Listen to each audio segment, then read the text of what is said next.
Hi everyone, Calcutta ইউনিভার্সিটির আন্ডারে এই সেমিস্টারে আইডিসি পেপার হিসাবে লাইব্রেরি সায়েন্স সাবজেক্টটিকে চয়েস করেছিলে তাদের জন্য আজ সম্পূর্ণ সিলেবাস, আগের সেমিস্টারের কোশ্চেন আর এই সেমিস্টারের জন্য 100% কিছু কমনযোগ্য প্রশ্ন কিন্তু আজ এই ভিডিওটার মাধ্যমে বলে দেবো। তো চলো ভিডিওটা শুরু করা যাক। তো সবার ফার্স্টে দেখে নেব তোমাদের সিলেবাসটা কী আছে। সিলেবাসটার নাম কিন্তু ফান্ডামেন্টালস অফ লাইব্রেরিয়ানশিপ। ঠিক আছে, ফান্ডামেন্টাল অফ লাইব্রেরিয়ানশিপ। আমি কিন্তু টোটাল সিলেবাস, প্রশ্ন এবং সব কিছু বাংলা ভার্সানের জন্য বলে দেবো। যারা বাংলা ভার্সান আছো তারা দেখে নাও, এবং যারা ইংলিশ ভার্সান আছো অবশ্যই তাদের ইংলিশের সিলেবাসটা কিন্তু তোমার লাস্টের দিকে আমি দিয়ে দেবো। ঠিক আছে, তো আগে সাজেশনটা দেখে নাও। সাজেশনটা আমি আর মুখে বেশি বলবো না, তোমরা স্ক্রিনশট করে তুলে নেবে।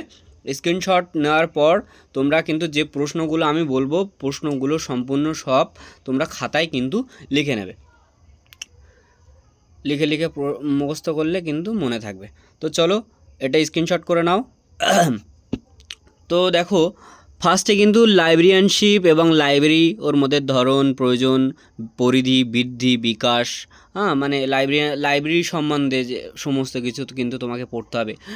তারপরে কিন্তু আরেকটা চ্যাপ্টার আছে যে গ্রন্থাগারের উপকরণ, মানে লাইব্রেরির যে উপকরণ, কত প্রকারের লাইব্রেরি থাকে, উৎস, এগুলোর কিন্তু রেফারেন্স বা তোমার ধারণ, প্রকরণ, এগুলো কিন্তু পড়তে হবে। তারপরে আছে লাইব্রেরির কার্যক্রম, প্রযুক্তিগত প্রক্রিয়া, গ্রন্থাগারের শ্রেণীবিভাগ, এরকম ধরনের কিছু চ্যাপ্টার কিন্তু এর মধ্যে আছে। তারপরে একটা চ্যাপ্টার তোমাদের আছে যে লাইব্রেরির ব্যবহারের সুবিধা, পড়ার অভ্যাস, লাইব্রেরিয়ানের কাজ, এইগুলো কিন্তু বা ভবিষ্যতের সুযোগ, এইগুলো কিন্তু তোমার এই সিলেবাসটার মধ্যে পড়তে হবে। তো তোমরা ভালো মতো আমি মার্ক করে দিচ্ছি, এই জায়গাটা কিন্তু স্ক্রিনশট করে তুলে নিতে পারো। ঠিক আছে, এটা কিন্তু বাংলার তোমাদের সিলেবাস। ঠিক আছে, এবার কিন্তু আমি তোমাদেরকে প্রিভিয়াস ইয়ারের কিছু কোশ্চেন বলে দেবো, যেগুলো আগে যারা, তোমরা জানো যে যারা সিসিএফ সিলেবাস তোমরা পড়াশোনা করছো, যারা এবার থার্ড সেমিস্টার, তাদের সময় থেকে এই সিসিএফ সিলেবাসটা তৈরি হয়েছে। তো এর আগেও একবার এই আইডিসি এক্সাম হয়ে গেছে এক দুবার। তো তোমরা কিন্তু এবার যারা এক্সাম দেবে এই 2024-25 ব্যাচ, ঠিক আছে, তো তারা কিন্তু এই প্রিভিয়াস ইয়ারের কোশ্চেনগুলো দেখলে একটু আইডিয়া পাবে যে কেমন ধরনের প্রশ্ন আসে। তো এই প্রশ্নগুলোও আমি কিন্তু বেশি বলবো না, তোমরা সব স্ক্রিনশট তুলে তুলে নেবে, কারণ সাজেশনটা বলার সময় একটা টাইম লাগবে। তো এই জায়গাগুলো তোমরা স্ক্রিনশট করে তুলে নিজেরা কিন্তু দেখে নেবে। তো চলো প্রিভিয়াস ইয়ারের কোশ্চেনগুলো দেখে নেওয়া যাক। প্রিভিয়াস ইয়ারের কোশ্চেনগুলো আমি এই জায়গাটা একটু জুম করি। যে দেখো প্রিভিয়াস ইয়ারের কোশ্চেনে কী বলছে, আগের সেমিস্টারে চলে সে গ্রন্থকার বিজ্ঞানের জনক কে, তারপরে প্রেস অ্যান্ড রেজিস্ট্রেশনে আইন কবে পাশ হয়েছিল, পেটেন্ট কি, ভারতের জাতীয় গ্রন্থাগার কবে প্রতিষ্ঠা হয়, ভারতের জাতীয় জ্ঞান কমিশন কে গঠন করেছিলেন, ভারতের বই তৈরির প্রেক্ষাপট, কপিরাইটের মেয়াদ কত, বিএলএ মানে কি, এ ধরনের কিন্তু এখানে আরও অনেকগুলো প্রশ্ন আছে, প্রায় 26খানা প্রশ্ন কিন্তু এখানে 10-5 নাম্বার মিলিয়ে 15 নাম্বার মিলিয়ে কিন্তু এসছে। এখানে আমি প্রশ্নমানটা তুলে দিইনি, তোমরা কিন্তু 5, 10, 15 সব রকমভাবে রেডি করবে প্রত্যেকটা প্রশ্ন, যাতে যে দাগ নাম্বারে যেটা আসে সেই দাগ নাম্বারে সেটা লিখতে পারবে। আর সবসময় চেষ্টা করবে যে জয়েন্ট প্রশ্ন, যে 5 + 5 + 10 বা 10 + 5 বা 5 + 5 + 5, এই ধরনের জয়েন্ট প্রশ্নগুলো কিন্তু তোমরা ট্রাই করবে, কারণ এই ধরনের প্রশ্ন কিন্তু নাম্বার পাওয়া যায় বেশি। এবার 10 নম্বরের জন্য কয়েকটা প্রশ্ন কিন্তু আমি তোমাদের সোজা সাজেশনে ঢুকে যাই। 10 নম্বরের প্রশ্নের জন্য কি রেখেছি দেখো। 10 নম্বরের প্রশ্নের জন্য বলছে বই নির্বাচনের জন্য প্রয়োজনীয় পদক্ষেপগুলো কী কী, এই বই নির্বাচনের জন্য ব্যবহৃত সরঞ্জামগুলো কী কী। এটা কিন্তু 5 + 5-এর এটা একটা জয়েন্ট প্রশ্ন। ঠিক আছে, তো এইগুলো 5 নম্বরে আসলেও এর মধ্যে থেকে কোনো একটা কোশ্চেন তুমি কিন্তু লিখে দিয়ে আসতে পারবে। ঠিক আছে, সেজন্য কিন্তু 5 নাম্বারের আলাদা করে কিন্তু বেশি আমি কিছু দিইনি।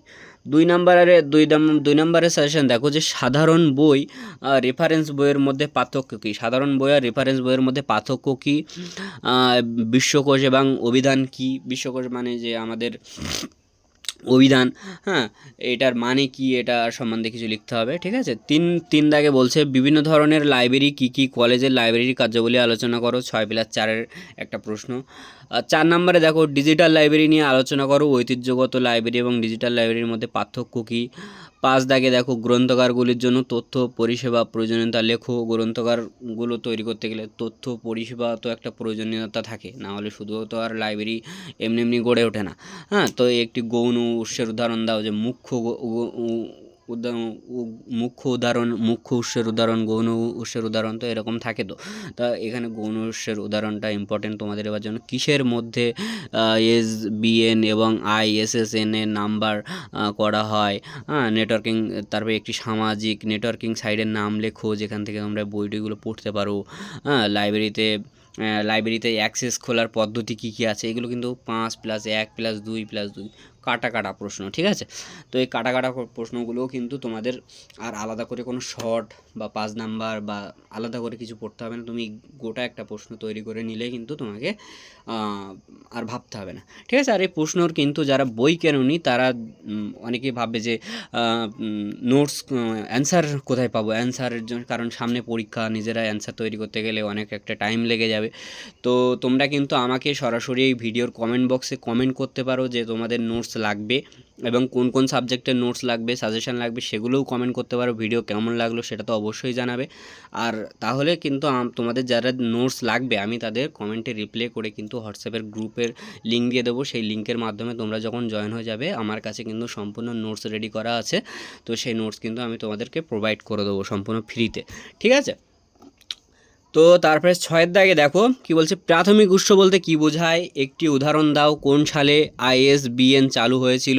কতগুলো সংখ্যা বর্তমানে কোন গ্রন্থাগার বিজ্ঞান নীতি বই ব্যবহারের জন্য বিরোধিতা করে? কি বন্ধ আছে গ্রন্থাগার পরিষেবায় অ্যাক্সেস করতে পারেন? হ্যাঁ, তারপরে তোমার এর সুবিধা অসুবিধা কি? 3+2+1+4 এই ধরনের কাটা প্রশ্ন, ঠিক আছে। 7 দাগটা দেখো, যে 7 দাগে কি বলছে, তথ্য প্রচার সেবায় বিশেষ গ্রন্থাগারের ভূমিকা আলোচনা করো। একটি পাবলিক লাইব্রেরি কি? পাবলিক লাইব্রেরির বিশেষ গ্রন্থাগারের উদাহরণ দাও, ঠিক আছে। 8 নম্বরের প্রশ্ন দেখো, লাইব্রেরিতে নেটওয়ার্কের ভূমিকা লেখো। লাইব্রেরিতে নেটওয়ার্কের ভূমিকা কি আছে? বই নির্বাচন প্রক্রিয়া আলোচনা করো। লাইব্রেরির প্রকারগুলি তালিকাভুক্ত করো, ঠিক আছে। 9 নম্বরের প্রশ্ন দেখো, যে গ্রন্থাগার বিজ্ঞানের নীতিগুলো কি কি? প্রথম নীতি আলোচনা করো। কয়েকটা তো নীতি আছে গ্রন্থাগার বিজ্ঞানের জন্য, সেই তার প্রথম নীতিটাও এখানে আলোচনা করতে বলছে। তারপরে 10 নম্বরের প্রশ্ন দেখো, যে নথিভুক্ত তথ্যের উৎস কত প্রকার, সেগুলো কি কি? প্রত্যেকটি উৎস সম্বন্ধে আলোচনা করো। এই গেল মোটামুটি এখানে 10 নম্বরের জন্য 10খানা আমি সাজেশন কিন্তু রেডি করে রেখেছিলাম। সেই 10 নম্বরের জন্য 10খানা এখানে আমি কিন্তু বলে দিলাম, ঠিক আছে। তো চলো এবার 5 নাম্বারের জন্য সেই স্পেসিফিকভাবে আমি রাখিনি, তাও কল নাম্বার কাকে বলে, রেফারেন্স সার্ভিস কি, অ্যাক্সেস রেজিস্টার কি, এই ধরনের কয়েকটা প্রশ্ন কিন্তু 5 নাম্বারের জন্য মোটামুটি ইম্পর্টেন্ট, টিকা মতো করে তোমরা কিন্তু এগুলো করে রাখবে, ঠিক আছে। এই পোর্শনটা, ঠিক আছে। তারপরে দেখো 10 এবং 15 নাম্বার প্রশ্নগুলো এমনভাবে আসতে, 15 নম্বরের প্রশ্ন আসতে পারে। তো সে 15 নম্বরের প্রশ্নগুলো কি কি আছে দেখো, আধুনিক সমাজে গ্রন্থাগারের প্রয়োজনীয়তা কি? লাইব্রেরি এবং তথ্য বিজ্ঞানের ভবিষ্যৎ সুযোগগুলো সংক্ষেপে আলোচনা করো। বই সংরক্ষণের পদ্ধতি বর্ণনা করো। রিপোগ্রাফি সার্ভিস কি, এর প্রয়োজনীয়তা কি? হ্যাঁ, এই ধরনের কিছু কিন্তু প্রশ্ন। 4 দাগে দেখো, সমাজে গ্রন্থাগারের ভূমিকা সম্পর্কে লেখো। কল নাম্বারের অ্যাক্সেস নম্বরে সংজ্ঞায়িত করো, ঠিক আছে। একটু জুম করে দিই, তোমাদের একটু দেখতে সুবিধা হবে, দেখে দেখে লিখতেও সুবিধা হবে। তোমরা কিন্তু ভিডিওটা যারা দেখে দেখে লিখছো তারা কিন্তু পজ করে নেবে, নিয়ে কিন্তু লিখবে, ঠিক আছে। আর ভিডিওটা সম্পূর্ণ দেখবে, কারণ ভিডিওটা আমি যখন তোমাদেরকে প্রশ্নগুলো বলছি তার মাঝে মাঝে খুঁটিনাটি অনেক তথ্যও দিচ্ছি, যেগুলো তোমাদের কিন্তু অনেক হেল্প হবে। তাই জন্য ভিডিওটা মাঝখান থেকে টেনে টেনে স্ক্রিনশট করে নিয়ে গিয়ে কিন্তু দেখে নিলে তোমার হয়তো টাইম বেঁচে যাবে, কিন্তু তুমি অনেক ইনফরমেশান লস করে যাবে। কারণ এইটা কিন্তু এই আইডিসি যারা লাইব্রেরি সায়েন্স সাবজেক্টটা চয়েস করেছে, এটা এমন একটা সাবজেক্ট, এটা অনেকের কাছে কিন্তু 90% স্টুডেন্টের কাছে নতুন একটা সাবজেক্ট। কারণ এই সাবজেক্ট কিন্তু আমাদের এই ওয়েস্ট বেঙ্গল বোর্ডে অনেক স্কুল আছে, 99-8% স্কুলে কিন্তু এই লাইব্রেরি সায়েন্স 11-12 বা 10-12-এর মধ্যে তো নেই, 11-12-এও রাখে না, ঠিক আছে। তো এটা কিন্তু একটা অচেনা একটা সাবজেক্ট, তাই জন্য এর ছোটোখাটো খুঁটিনাটি বিষয়গুলোও কিন্তু তোমাদের মাথায় রাখতে হবে। তাই জন্য একদম স্কিপ করা যাবে না, ভিডিওটা সম্পূর্ণ ভালোভাবে দেখো। বাংলায় সাজেশন আছে সুন্দর ভাষায়, তোমরা কিন্তু প্রত্যেকটা সাজেশান লিখে নাও, ঠিক আছে। তো দেখো যে 4 দাগে তোমার সমাজে গ্রন্থাগারের ভূমিকা লেখো, কল নাম্বার, অ্যাক্সেস নাম্বার সংজ্ঞায়িত করো, একটি ইনপুট ডিভাইসের উদাহরণ দাও, গ্রন্থাগার বিজ্ঞানের চতুর্থ সূত্রটি আলোচনা করো। ওই যে বলেছিলাম না গ্রন্থাগার বিজ্ঞানের 4খানা সূত্র, সেই চতুর্থ সূত্রের তৃতীয় সূত্রটা ওখানে বলতে বললে এখানে চতুর্থ সূত্রটা কিন্তু আলোচনা করতে বলছে। সূত্রগুলো কিন্তু খুবই ইম্পর্টেন্ট আছে। 5 নম্বরে দেখো মার্ক করে দিচ্ছি যে লাইব্রেরি কি, এটি কিভাবে একটি লাইব্রেরি প্রাথমিকভাবে শ্রেণীবদ্ধ করা হয়, প্রাতিষ্ঠানিক লাইব্রেরি নিয়ে আলোচনা করো, সাধারণ লাইব্রেরি নিয়ে আলোচনা করো। তারপর 6 দাগে বলছে দেখো বই সংরক্ষণ কি, লাইব্রেরি উপকরণের শত্রুদের সংক্ষেপে আলোচনা করো। তারপরে এই পদ্ধতিগুলো আলোচনা করো, বই সংরক্ষণের পদ্ধতি যেটা আছে। তারপরে লাইব্রেরিয়ানশিপের মৌলিক ধারণা এবং প্রয়োজনীয়তা। একটা লাইব্রেরিয়ান যারা থাকে কলেজগুলো, বিভিন্ন কলেজ বা বিভিন্ন জায়গায় দেখবে ক্লাবে বিভিন্ন জায়গায় লাইব্রেরি থাকে, সেই লাইব্রেরিতে একজন লাইব্রেরিয়ানশিপ থাকে, সেই লাইব্রেরিয়ানের তো কিছু মৌলিক ধারণা থাকা লাগবে, না হলে হুট করে গিয়ে আমি একটা লাইব্রেরির মধ্যে গিয়ে বসে পড়লাম চেয়ার টেবিল নিয়ে, তাহলে লাইব্রেরিয়ান হওয়া যায়, তা এরকম তো নয়। তার বই সম্বন্ধে ধারণা থাকা লাগবে, তো সিস্টেম মানতে হবে। তো সে কী প্রয়োজনীয়তা তার জানা লাগবে, ধারণা, সেটা কিন্তু একটা এখানে ইম্পর্টেন্ট প্রশ্ন আছে। তারপরে 8 দাগে দেখো একটি লাইব্রেরির সুযোগে কি এবং কিভাবে প্রসারিত বিকাশ করে।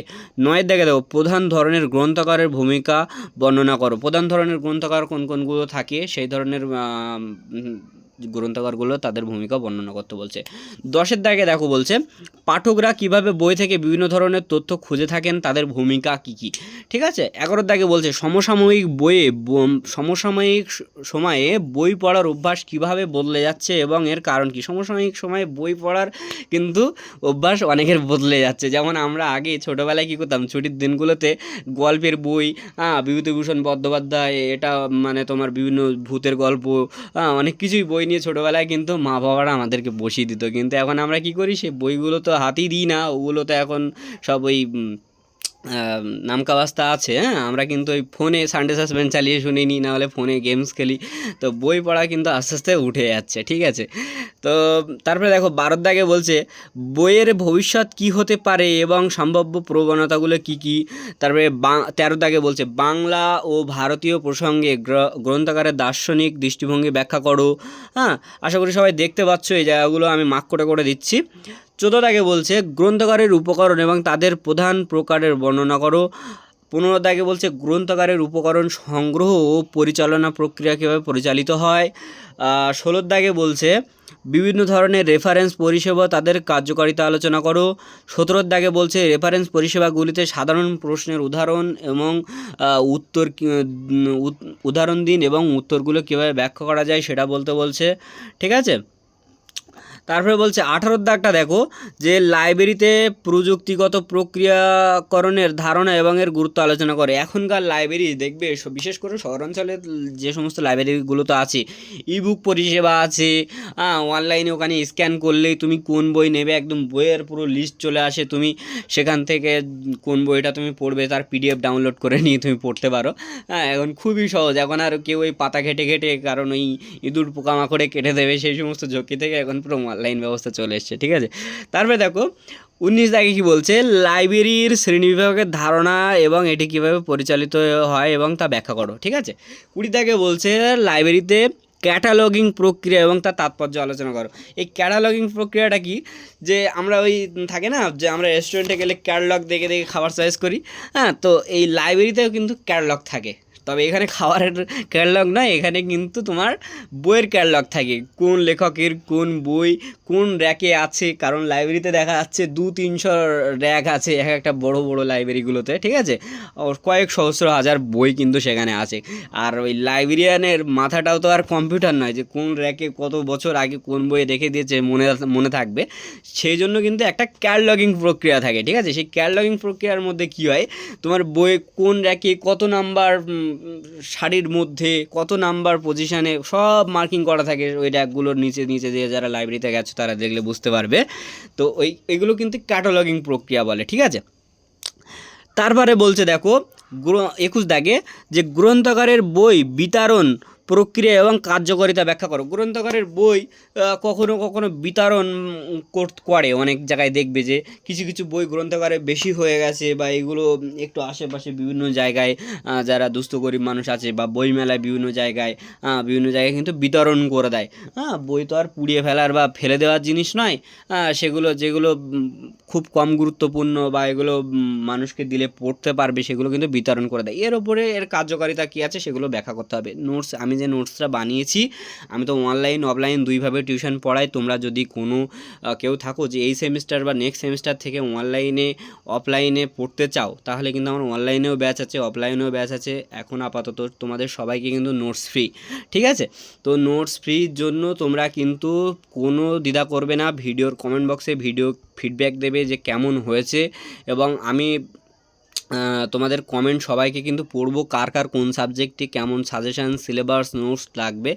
এবং এছাড়াও শুধু যে তোমার সাজেশান, সিলেবাস, নোটস এমনটা নয়, এই চ্যানেলে তোমরা তোমাদের কলেজের বিভিন্ন ধরনের সমস্যা, যারা নতুন কলেজে উঠেছে তারা বুঝতে পারছো, কলেজে উঠেই কিন্তু একাধিক সমস্যা, যারা এবার তো তোমার সেন্ট্রালাইজ পোর্টালে অ্যাডমিশান নিয়েছো, মাল্টি কলেজ অ্যাডমিশান হয়েছে, এটা ওটা সেটা বিভিন্ন ধরনের, অনেকে টিসি আনতে হচ্ছে, তারপর সিইউ পারমিশন করিয়ে আনতে হচ্ছে, বা স্কলারশিপ জনিত বিভিন্নতা, বা তোমার ওই যে ইনকাম ট্যাক্সের সার্টিফিকেট কী করে আনবো, আমি দাদা পঞ্চায়েত এরিয়ায় থাকি, আমি কী করে আনতে যাবো, আমি মিউনিসিপ্যালিটিতে থাকি, আমি কী করে আনবো, এরকম অনেকের কিন্তু অনেক রকম ঝামেলা বা ডকুমেন্টাল প্রবলেম থাকে, বা আগে একটা কলেজ পড়তে কিছুদিন ফাঁক দিয়ে আবার একটা কলেজে ভর্তি হচ্ছে, এই ধরনের অনেক সমস্যা কিন্তু তোমাদের থাকে। তোমরা কিন্তু ডিরেক্ট আমাকে যে কোনো ভিডিওর কমেন্টে কমেন্ট করবে, এবং আমি কিন্তু সেটা দেখে তোমাদেরকে বলে দেবো, ঠিক আছে?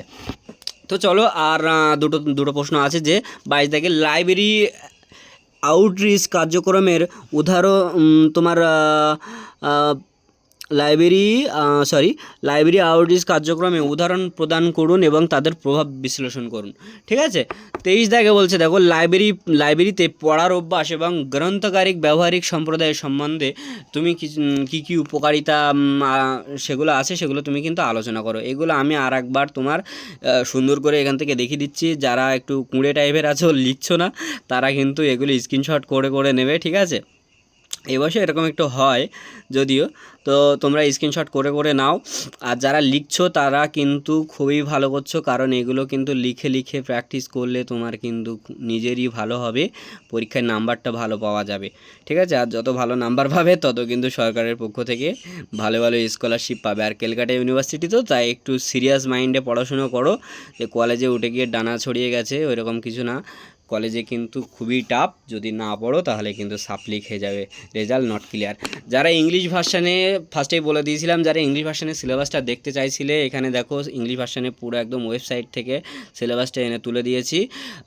তোমাদের কিন্তু এখানে interdisciplinary course IDC semester 1, IDC fundamentals of librarianship, তোমার এমডিসি আছে, বা আইডিসির তোমার থিওরি আর প্র্যাকটিক্যাল দুটোর নাম্বার এখানে কিন্তু আলাদা করে দিয়েছে। থিওরিতে 80 প্লাস তোমার প্র্যাকটিক্যালে তোমার টিউটোরিয়ালে 20, এরকমভাবে অনেক কলেজে 50+50 থাকে, এরকম বিভিন্ন ধরনের থাকে। তো তোমাদের কলেজে তো তোমরা ক্লাস করো, সেরকমভাবে বুঝে শুনে নেবে। আর ভিডিওটা কেমন হয়েছে অবশ্যই তোমরা কিন্তু কমেন্ট করে আমাকে জানাও। আর যারা নোটস নেবে তারা কিন্তু ভিডিওটাকে আগে লাইক করবে, সুন্দর একটা গঠনমূলক কমেন্ট করবে, এবং চ্যানেলটাকে সাবস্ক্রাইব করতে ভুলবে না, কারণ এই চ্যানেল থেকে তুমি একাধিক সাবজেক্টের এবং এমন সাবজেক্টের নোট সাজেশান পেতে চলেছো, যে সমস্ত সাবজেক্ট তুমি সারা ইউটিউব খুঁজেও পাওয়া যায় না। আনকমন সাবজেক্টগুলোকে আমি কিন্তু তোমাদেরকে দেবো। এমনি কমন সাবজেক্ট তো দেবোই, সাথে আনকমন সাবজেক্টগুলোকে দেবো, কারণ আমরা যারা বাংলা ভার্সানের স্টুডেন্টরা আছি তারা একটা জিনিস ফেস করি, যেগুলো নিউ সাবজেক্ট সেইগুলো টিচার খুঁজে পাওয়া যায় না, ঠিক আছে? আর এই আনকমন সাবজেক্টগুলো বা নিউ সাবজেক্টগুলোর কিন্তু টিচার না খুঁজে পাওয়াতে আমরা দিশেহারা হয়ে যাই, কারণ কলেজগুলোতে যেতে না যেতেই কিন্তু 2-1 ক্লাসের পরে গিয়ে দেখা যায় যে কলেজের ক্লাস কিন্তু কমপ্লিট। তাই জন্য চলো, আজকে আর বেশি ভিডিওটা বড় করব না, তোমরা ভিডিওটা সম্পূর্ণ দেখেছো এবং প্রত্যেকটা স্ক্রিনশট নিয়ে রেখেছো। আর যারা লিখেছো তারা তো অবশ্যই ভালো করেছো, যারা নোটস নেবে নোটস নিয়ে পড়াশুনো শুরু করে দাও। আর ভিডিওটা কেমন হয়েছে ফিডব্যাক দেবে সবাই, কিন্তু বেল আইকনটা অল করে রেখে দিও, আর আমার চ্যানেলটা কিন্তু সাবস্ক্রাইব করে দিও, ঠিক আছে? চলো টাটা, আবার একটা অন্য কোনো সাবজেক্টের ভিডিও নিয়ে তোমাদের সাথে কিন্তু দেখা হবে।